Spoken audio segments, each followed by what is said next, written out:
another problem up on the board. Here's our vector field f, z, x plus y, 2. S is going to be the portion of this plane, x plus 4y plus 2z equals 1, that lies in the first octant, and I want it to be oriented downward. And so we're going to find the flux of f across S. Okay. Now, with a plane like this, it's going to be very easy for me to solve for z as a function of x and y. So I think I'm going to do that. 2z would equal 1 minus x minus 4y. So z would equal 1/2 minus 1/2 x minus 2y. Okay. Now what's nice about that is that means I can get to a non-normalized normal vector that's going to show up in my vector field. Okay. The shortcut, if I remember it, is that I'm going to have either a plus or minus 1 in the z component, and then whatever sign is there, I'm going to have the opposite sign in these two components with the appropriate partial derivative. Now, if I wanted it oriented downward, I know I want a -1 in the z component. Okay. That means what I'm going to put here is the partial of z with respect to x and the partial of z with respect to y. Just as a reminder, this is what we get if we take the partial of r with respect to x crossed with the partial of r with respect to y, using x and y as the names of our parameters, which is a little bit of abusive notation, when r of xy is just xy f of xy. If I'm actually going to write out the parameterization, I would switch x and y to u and v. If I'm going with the fact that I've accidentally memorized the result, I usually don't bother and go straight to that. So notice how convenient it is to have that result accidentally memorized. If you don't have it, remember I suggested that you just derive this once a day until it becomes very familiar. Okay, so that's going to be, let's see, the partial with respect to x is just -1/2. The partial with respect to y is -2, and then we've got a -1 here. Notice the fact that I'm taking the positive partial derivatives doesn't mean there won't be a negative sign. It just means I take whatever I get for the partial derivative and don't reverse its sign. Okay. All right, so I know my flux integral is the double integral along S of f dotted with n ds. That's going to end up being the double integral across d. Now I'm going to have to figure that out in a moment. D, since I'm parametrizing this with z as a function of x and y, d would just be the projection onto the xy plane. So I'll write that out in a moment. Okay. But then I need to write my vector field in terms of my parameters, which are just x and y. So z gets replaced with 1/2 minus 1/2 x minus 2y. X plus y can stay as x plus y, and 2, of course, is just 2. And then I'm dotting that with -1/2, -2, -1, and we'll integrate dA.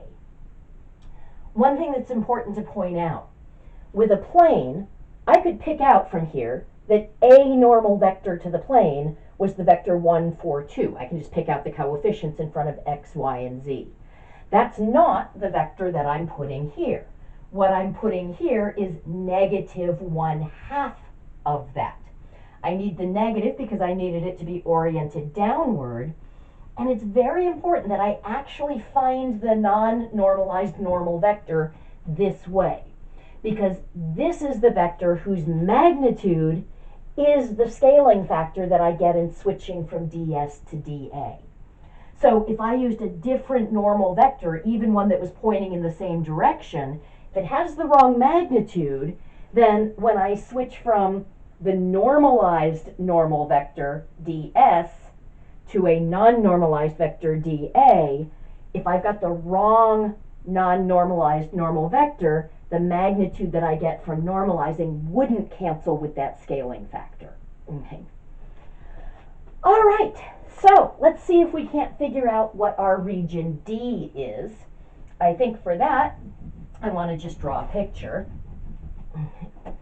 So here are the positive x, y, and z axes. If it turns out my plane intersects one of the axes at a negative point, I'll revise my picture, but I think it's going to happen at just positive points.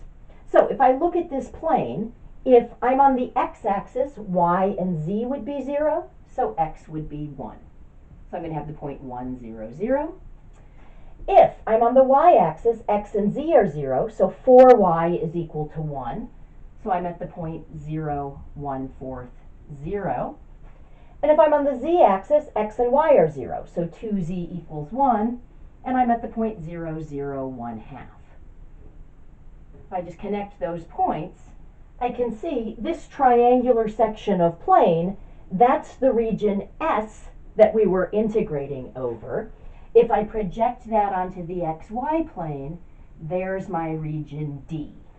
Now, if I just copy that in a two-dimensional version of the xy plane, the x-intercept is here at 1, the y-intercept was here at 1 fourth, so we're looking at this. Looks like that's the line y equals, we're going down 1 fourth and over 1, so negative 1 fourth x plus 1 fourth. So I can now set that up as an iterated integral. I think I'm going to slice my region this way. So I would say the slices start when x is 0 and end when x is 1. Along each slice, I'm going from bottom to top, so my y values are going from 0 to negative 1 fourth x plus 1 fourth. And what I'm integrating, let's just work out this dot product. So I'm multiplying here by negative 1 half, so I'm going to get negative 1 fourth plus 1 fourth x plus y. Now this one gets multiplied by negative 2, so minus 2x minus 2y. And then the third component here gets multiplied by negative 1, so minus 2 dA. Let's consolidate some like terms before we integrate. So that's negative 0 to 1, integral 0 to negative 1 fourth x plus 1 fourth. Let's see. For the constants, I've got a negative 1 fourth and a negative 2, so that's going to be a total of negative 9 fourths. For the x's, I've got 1 fourth x and minus 2x. So let's see, that's 1 fourth minus 8 fourths, that's negative 7 fourths x. Okay. And then for the y's, I've got y minus 2y, that's going to be minus y dA. Ah, sorry, not dA. I wrote this with individual limits, so that's now dy dx. Got to catch those careless mistakes. Okay.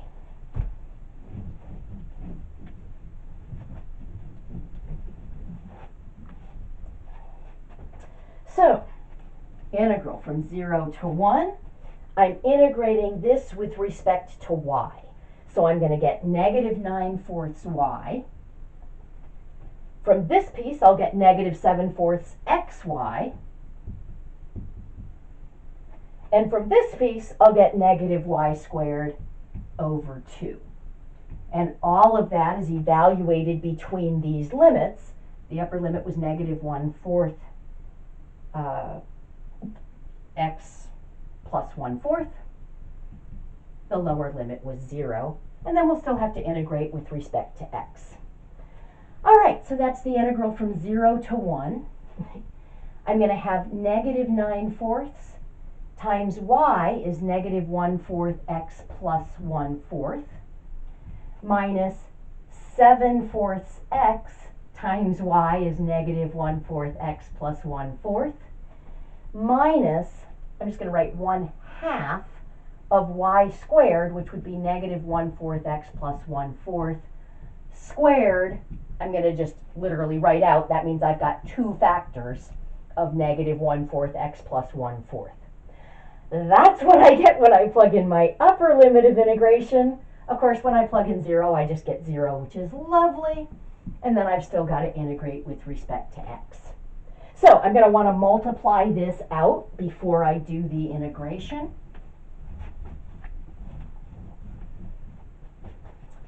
So that's the integral from 0 to 1. This is going to become positive 9/16 x minus 9/16.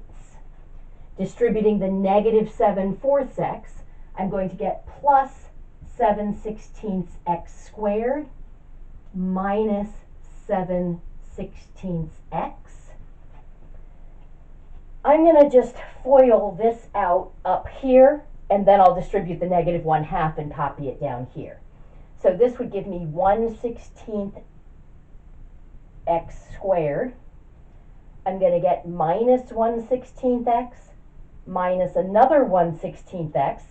So that's minus 2/16 or minus 1/8 x, and then plus 1/16. Now I'm distributing a negative 1/2 to each of these terms. So that's going to be negative 1/32 x squared plus 1/16 x minus 1/32. And we're integrating that with respect to x. Let's again consolidate some like terms before we take our antiderivative. So for the x's, let's see.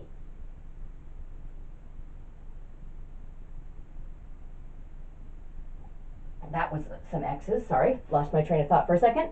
That was some x's, that's some x's, and that's some x's. Oh, how convenient, they're all 16ths. So I'm going to have 9/16 minus 7/16 is 2/16 plus 1/16. I'm going to have 3/16 of an x. All right, for the constants, that's a constant, and that's a constant. Okay, so that's negative 9/16, which would be negative 18/32, minus 1/32. That's going to be minus 19/32. Okay.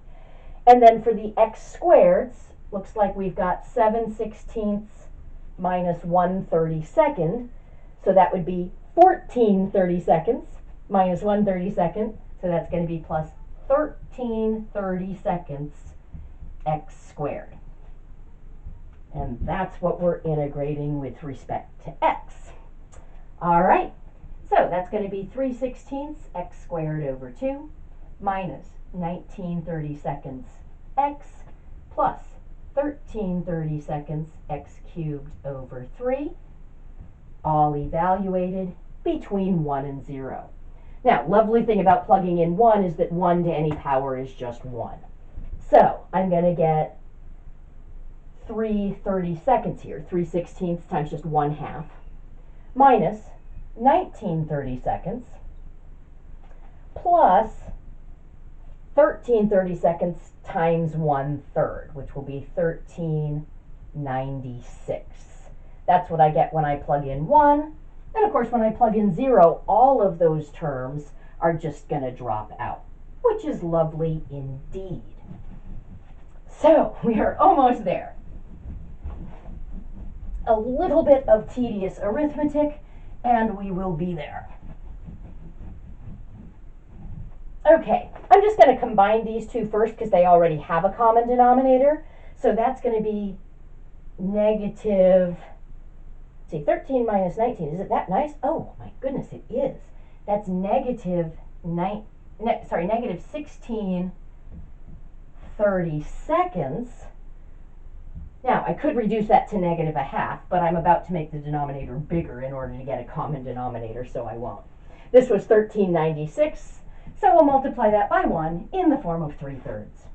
So we will get negative 48/96 plus 13/96, which is going to be negative 35/96. That is our lovely flux. Okay. Now remember, we had our plane oriented downward. We're getting negative flux. So that's saying if our vector field was representing fluid flow, either velocity or velocity scaled by the density function, we've got more fluid flowing in an upward direction than we do in a downward direction, because when we measure in the downward direction, we get a negative flux.